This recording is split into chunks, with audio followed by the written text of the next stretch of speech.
This week on the Lokar Car Show, we're in Knoxville, Tennessee for the annual Lokar Open House. We've got a lineup of wonderful cars from all over the country. Folks have shown up to take a look at this state-of-the-art facility and show off their rides.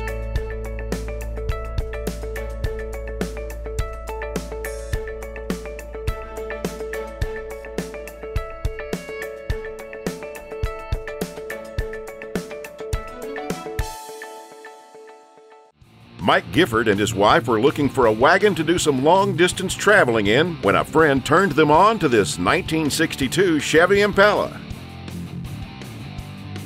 A friend of mine's in the old car business, and he knew I was looking for a wagon. He run across this. I'm the third owner of the car. It had 119,000 miles on it when I got it, and just decided to take it instead of a wagon. We was looking for trunk space, what we was looking for. Drive it everywhere. We drive it to Daytona, down to Fort Lauderdale, up here, over to the beach, Myrtle Beach, to run to the sun, and just go everywhere in the car. Rides like a Cadillac. Rides like a Cadillac. I've done pretty much all the work. The only thing I haven't done is the paint on the car. I learned how to buff a car out on this one here, but I put new motor in, overdrive transmission. We put new brakes, new brake lines. I put fuel injection throttle body on it just about 6 months ago. 25 years ago, John David Davis chose to stay old school with a 1929 Ford pickup after he decided never to own another computerized car. I needed a car and a truck. A man should have a car and a truck. And everything I own has been hauled in this truck. Plus motors, transmission, anything that be hauled has been hauled in this truck. It was 25 years ago, and I had got a brand new Ford. I shouldn't have said that. The brand new Ford, and it was an issue. And I made a decision I'll never own another vehicle with a computer. So I bought this truck and a 35 Ford car, and these are the only cars I own. And every day of the year, one of them is being drove. Well, it's got a 350 roller motor. It's about 375 horse, 700R transmission, Posey front end, chassis engineering rear end. It's not fast, but it's extremely quick. It'll get away from you in a hurry. Might be old, but I still like them whole shots. You know, we've heard a lot of people say they restore cars for a lot of different reasons. Nicole Hodge restored this 1949 Ford F1 to remind her of the memories of her grandparents. In all of the pictures of my grandparents, it is a 1953 Ford F100, and so I asked my other half to find me one. And that was proved to be rather difficult. And so he said, well, can you compromise? I said, okay. Yeah, it's close. It's not quite the perfect, replica of what my grandfather was driving around. My dad learned to drive in that truck. And it's not perfect, but it looks pretty close. And it just reminds me every time I'm driving it, it reminds me of him, so. I've probably had it for a couple months now. Only about 4 months, if that. We got it just this year. We've done a lot of work to it already. It had a lot of work done to it already. It already had a power steering, AC, heat and air. The radio was already in it. It already had a 351 Windsor motor inside of it. And we took it, the power steering wasn't installed correctly, so we did all new power steering, new column, fixed the AC unit. We put a fuel injection, Edelbrock fuel injection kit in it. Updated the heads, put street rod, Edelbrock streets on there. I cruise. I drive this every day. That's all I want to do. That's why I got it. I'm actually not into vintage cars that sit in the garage. I like to drive them, so it goes with me every single day to the shop. J.D. Mize has rebuilt this beautiful dragster. His whole family enjoys quality time together on the drag strip. I've been drag racing really since about 58. Well, it's a great sport. I mean, we get to go. We've been all over the country. I ran at Indy in '67. And I ended up in the last 4 cars. In C dragster, we had another dragster with a Hemi de Soda in it, 300 cubic inch. And, you know, we got into it and we just kept going for drag racing, you know. One of the biggest challenges was the front brakes.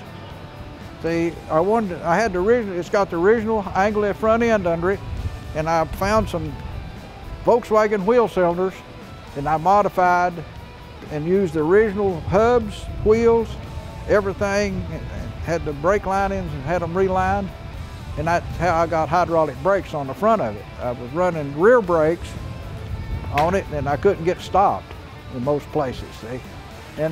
And I drove a dragster, so it got you can see the handbrake through the windshield, and that was when I was running rear brakes.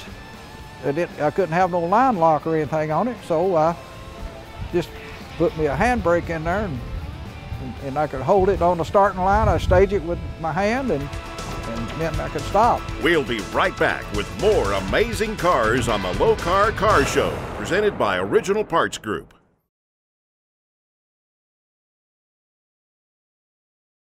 The Lokar Car Show, presented by Original Parts Group, is brought to you by Stage 8, the world's best locking fastener. Brothers Truck Parts, your #1 source for 1947 to 87 Chevy and GM truck restoration. Original Parts Group, world-class restoration parts. Lokar Performance Products. Quality, plain and simple. Our next owner usually builds his own cars, but said he had to build 2 cars and then sell them so he could buy this pre-war 1937 Chevrolet business coupe. It was just, it just struck me as a good-looking car. It's small. It's, I like the pre-war stuff. There's so much of the, you know, the 50s stuff running around, and get tired of looking at that. So I think some of the pre-war older cars are, especially when they're fixed up like this one is, are a lot more enjoyable and more fun. It's got a 350 Chevy in it that's with the cam. It's pretty well souped up. It's full leather interior, automatic 350 Chevy transmission. It runs good and fast. It has a 6-pack, 3 deuces on it. We just go around from one car show to the other with them and just have fun. Just make road trips and do whatever comes along that brings a crowd of people. That's what we do it for. That and the enjoyment of it. We want you to take a look at this 1933 Plymouth PD. This short wheelbase is powered by a 350 Chevy engine that's carbureted. David Poswick and his friends are racking up the miles in this baby. Well, where I was working at, the fellow that I was working with on the machine, he introduced me to street riding. So one year I was on vacation down in Kentucky, Mammoth Caves. He said he was going to be down in Louisville at a street ride meet. So I found him at the fairgrounds, and that's how he introduced me to street riding. And then I used to go with him down there to Louisville. And the one year I says, I seen a 1933 Plymouth there for sale. I didn't see the guy the rest of the time I was there, but I said the next year when I went, if I find him, I'm gonna buy it. He located the car, and here it is, I bought it. He had a Corvair front end on it. I went and purchased a Fatman front end, put on disc brakes.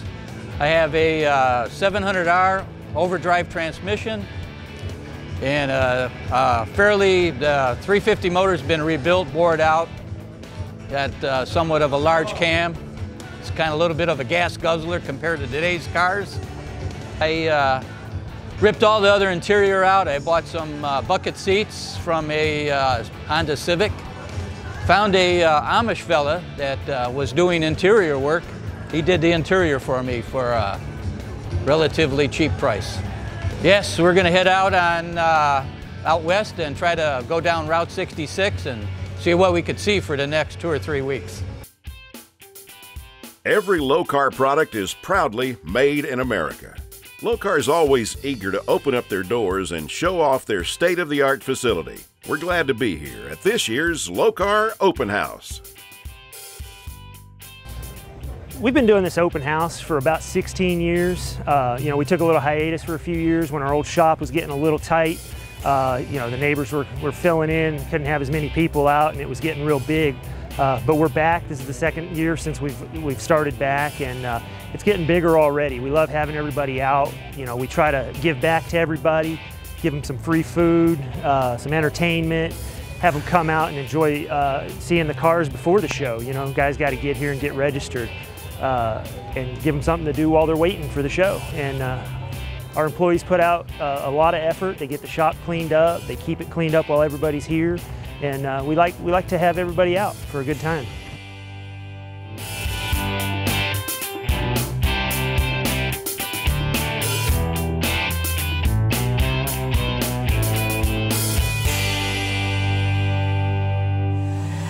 It's time for Lokar Lowdown with Kevin Ford. Lokar's got a long-standing reputation for making quality throttle cables and kickdowns. We make spring return kits and everything to go along with that. What you might not be aware of is the variety of applications that we have available. We work with all the big companies and the small ones to come up with any kind of linkage that needs to be made to connect A to B. So if you got a gas pedal and a carburetor, we're going to get you connected so that you can get on the road and working. We go anywhere from race cars to street rods, muscle cars and trucks. We offer all kinds of options from black braided stainless, regular braided stainless. We have a black universal cable if you want a little more subdued look. All the bracketry is available in a polished type finish or a black finish, just like the spring return cable kit I have here. On the race car and 4150 style plates, you get a full aluminum bracket that goes under your carburetor. It gives you a little more of a race car look. It's sturdy and it works well. If you've got tune ports, LS1s, Pro Flows, we've got it. We'll get you covered. If you want to put your hands on these, come see us at a show. You can go on to lokar.com to see where we're going to be and pick up a free catalog while you're there.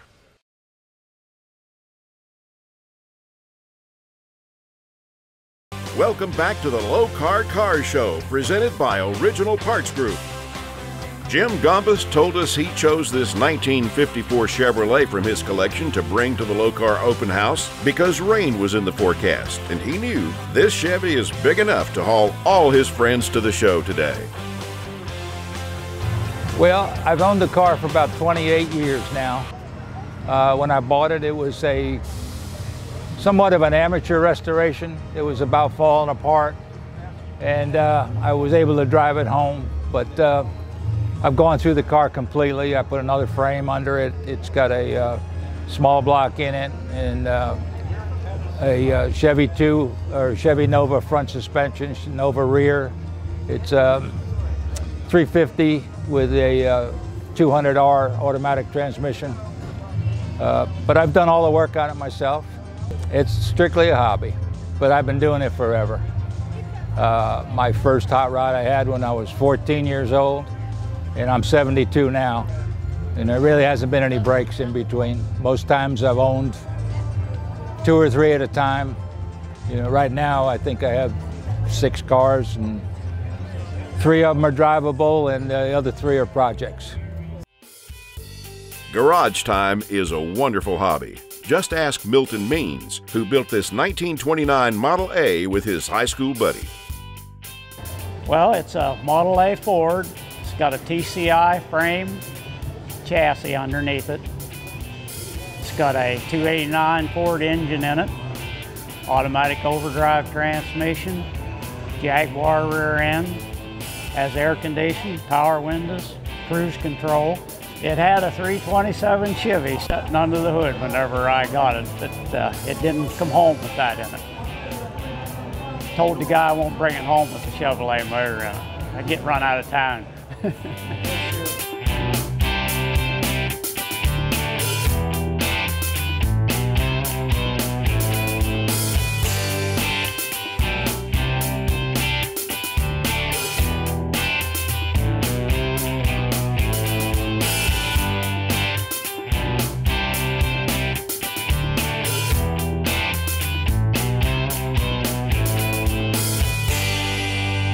Original Parts Group Restoration Tip. What's the first thing you notice when you pull into a car show and you see all these beautifully restored show cars? The front end and grille, of course. Today from Original Parts Group, we have this beautiful 1970 Chevelle and El Camino grille kit. Manufactured exclusively for OPGI, they feature the correct bright aluminum trim, headlight bezels, and center grille kit. You will also notice on the Chevelle behind me that the center bar and sides have been painted body color just like the factory, which you will need to do. Now, if you didn't want to buy the entire kit, you can also buy all of these pieces separately. You can find this kit, all these pieces, and thousands of other parts at opgi.com.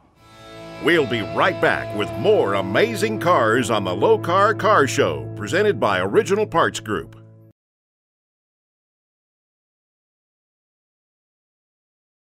The Lokar Car Show, presented by Original Parts Group, has been brought to you by National Parts Depot. Make your dream happen. Appalachian Tourism. Virginia is for lovers. Croftgate USA, the only car care product you will ever need. Advertising Edge, the official uniform of the NHRA. Wade Davis bought this 1937 Packard convertible in 1969. He waited until his retirement to restore the car just the way he wanted to. Life seems to get in the way sometimes of our hobbies, and then the kids come along, and then eventually I started on another car. I did a 41 Chevrolet, and so this just kind of took a back seat. I really wanted to have time to do it right and to have the finances to do it right, so it finally just got pushed aside until I retired and said I'll do it when I retire. It has a Chevrolet crate motor, a ramjet fuel injection engine.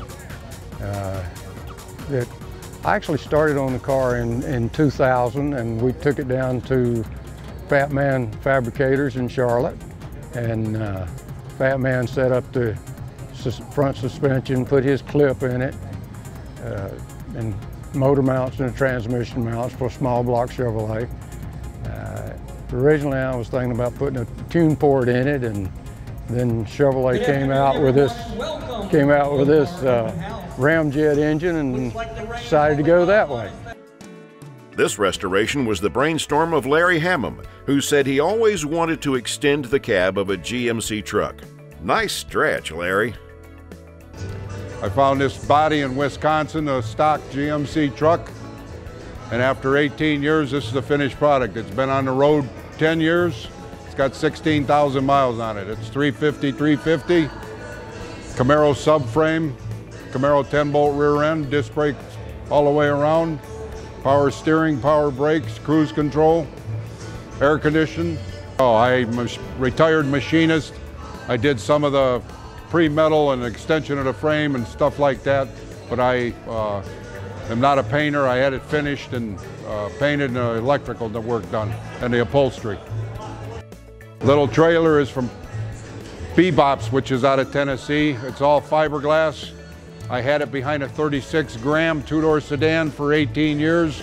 I probably had the trailer probably 28 years. But it goes with us, it carries the luggage. We don't have to put anything in the bed then.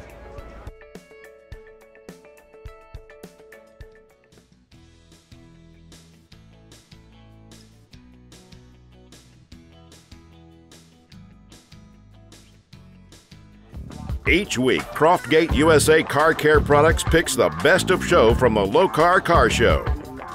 This week's award goes to Mark Berlin and this beautiful 1936 Ford Roadster. I had another street rod. It was a 27 Chevy sedan, and we were taking it to Meekum to the auction to sell it. And we saw this car in the magazine, Street Scene magazine. Thought we'd like to have it. It was out in California. So we ended up selling the other car. And I got a hold of this guy, and we emailed pictures back and forth a few times and decided I wanted it.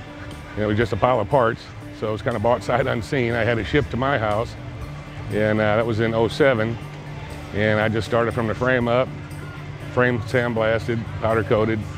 A friend of mine's got a restoration shop, guy I've known all my life, Johnny from John's Auto Body. He did the paint on it. I did all the assembly, built motor, transmission, wired the whole car. Took 4 years, finished it in 2012, and been enjoying it ever since. No, it's a hobby. Yeah. Just like doing it. Me and my wife likes going to car shows and local ones and weekend shows and shows like this. We just like it. Something we like to do. Yeah, it's just a different world with the top off. We don't take the top off too awful much, but we do every now and then, take for a little ride, but it's a different world. It's a Ramjet 350, 700 Ford transmission, 9-inch Ford rear end. Runs really good, smooth. Got AC, power windows, power hood, power trunk. Pretty much everything you need. We originally had a color picked out. We were looking for some kind of a bright burnt orange, and we hem-hawed around for about 4 years until it got time for paint, and we finally decided this is the color we wanted. And it's a deep mango effect is what the color is. And we just really like it. In the sun, it really flip-flops. It almost looks like a tri-coat, but just a base coat, clear coat paint, but real happy with it. That does it for the Lokar Open House. The rain held off long enough for this year's show to be a huge success. We were treated to some wonderful cars and everyone had a whole lot of fun. Join us on the Lokar Car Show next week as we head back to Destin, Florida for Burning Up the Beaches.